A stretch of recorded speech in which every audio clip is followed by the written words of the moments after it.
السلام علیکم۔ ایک بہت ہی دلچسپ بات ہے اور وہ یہ کہ پورے قرآن میں رمضان کا لفظ صرف اور صرف ایک بار آیا ہے، صرف ایک بار۔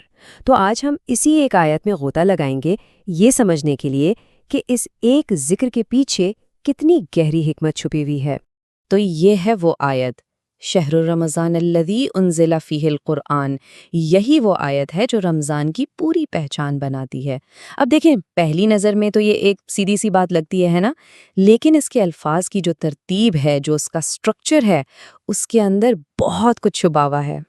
اور یہی وہ بات ہے جو سب سے زیادہ حیران کرتی ہے کہ پورے قرآن میں رمضان کا لفظ صرف یہاں آیا ہے، بس ایک بار۔ اور یہی چیز، یہی ایک بار آنا اس آیت کو اتنا اہم بنا دیتا ہے۔ تو سوال یہی اٹھتا ہے کہ آخر اس ایک ذکر میں ایسی کیا خاص بات ہے؟ چلیں اس کو سمجھنے کی کوشش کرتے ہیں۔ اس آیت کا سٹرکچر بڑا دلچسپ ہے۔ دیکھیں، یہ آیت روزے رکھو سے شروع نہیں ہوتی یا قرآن نازل ہوا سے بھی نہیں، یہ شروع ہوتی ہے شہر رمضان سے، یعنی رمضان کا مہینہ۔ تو اس سے کیا پتہ چلتا ہے؟ اس سے یہ پتہ چلتا ہے کہ اس آیت کا جو مین ٹاپک ہے، جو مرکزی خیال ہے، وہ خود یہ مہینہ ہے۔ اللہ تعالیٰ اس مہینے کی اہمیت پر زور دے رہے ہیں۔ اچھا، اب ذرا اس آیت کی زبان کو دیکھتے ہیں۔ یہ کسی پزل سے کم نہیں۔ ایسا لگتا ہے کہ اس میں ہر ایک لفظ بہت سوچ سمجھ کر ایک خاص مقصد کے لیے رکھا گیا ہے۔ تو پہلا سوال تو یہی ذہن میں آتا ہے کہ یہ انداز اتنا لمبا، اتنا الیبوریٹ کیوں ہے؟ بھی عربی زبان میں تو بہترین بات وہ سمجھی جاتی ہے جو کم سے کم لفظوں میں کہہ دی جائے، لیکن یہ آیت یہ تو تھوڑی لمبی ہے، ایسا کیوں؟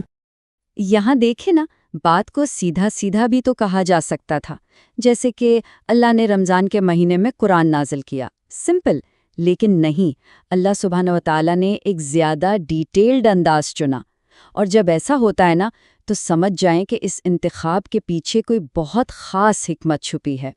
اور پھر آتی ہے دوسری پہیلی، وہ ہے پیسو وائس کا استعمال۔ آیت میں کہا گیا ہے انزل فیہ القرآن، یعنی قرآن نازل کیا گیا۔ یہ نہیں کہا گیا کہ اللہ نے اسے نازل کیا۔ تو سوال یہ ہے کہ ایسا کیوں ہے؟ اس کی ایک بہت گہری وجہ ہے۔ دیکھیں، جب آپ کام کرنے والے یعنی ڈوئر کا ذکر نہیں کرتے نا، تو ساری کی ساری اٹینشن اس چیز پر چلی جاتی ہے جس پر کام ہوا ہے۔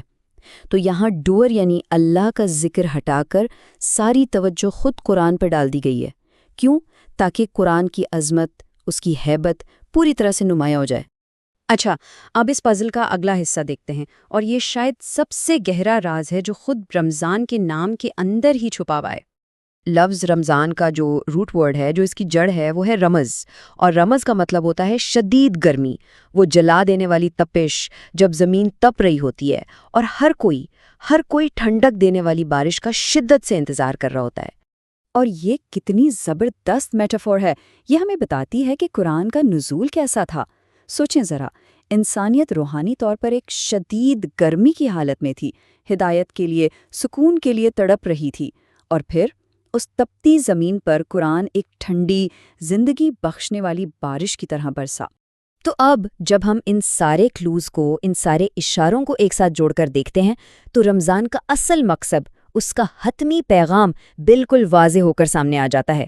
سوچیں، آیت کا لمبا تفصیلی انداز، پھر پیسو وائس کا استعمال، اور پھر خود مہینے کے نام کا مطلب، یہ سب کچھ رینڈم نہیں ہے۔ یہ سارے اشارے ایک ہی چیز کی طرف، ایک ہی مرکزی خیال کی طرف اشارہ کر رہے ہیں۔ اور ایک اور بہت اہم بات، اللہ نے یہاں کتاب کا لفظ استعمال نہیں کیا۔ کتاب کیا ہوتی ہے؟ ایک آبجیکٹ جو شیلف پر رکھا ہو؟ نہیں، اللہ نے کہا قرآن۔ قرآن کا مطلب ہے the recital، وہ چیز جسے بار بار پڑھا جائے، سنا جائے، انگیج کیا جائے۔ یہ کوئی سٹیٹک کتاب نہیں، یہ ایک زندہ پیغام ہے جس سے ہمیں تعلق جوڑنا ہے۔ تو اصل پیغام کیا ہوا؟ یہی کہ رمضان کا بنیادی مقصد صرف قرآن کی آوازیں سننا نہیں، بلکہ اس کے پیغام کو سمجھنا اور اس سے اپنے دل کو جوڑنا ہے۔ اس مہینے کی پوری آئیڈینٹی ہی قرآن کے ساتھ اس کے گہرے تعلق پر کھڑی ہے۔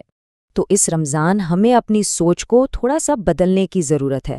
ہمیں قرآن کو صرف ایک کتاب نہیں سمجھنا جو گھر میں رکھی ہے، نہیں، ہمیں یہ محسوس کرنا ہے کہ یہ آسمانوں سے آیا ہوا ایک اسپیشل ڈیلیوری ہے، ایک خاص تحفہ جو ہر رمضان ہمارے لیے فریش ہو کر آتا ہے۔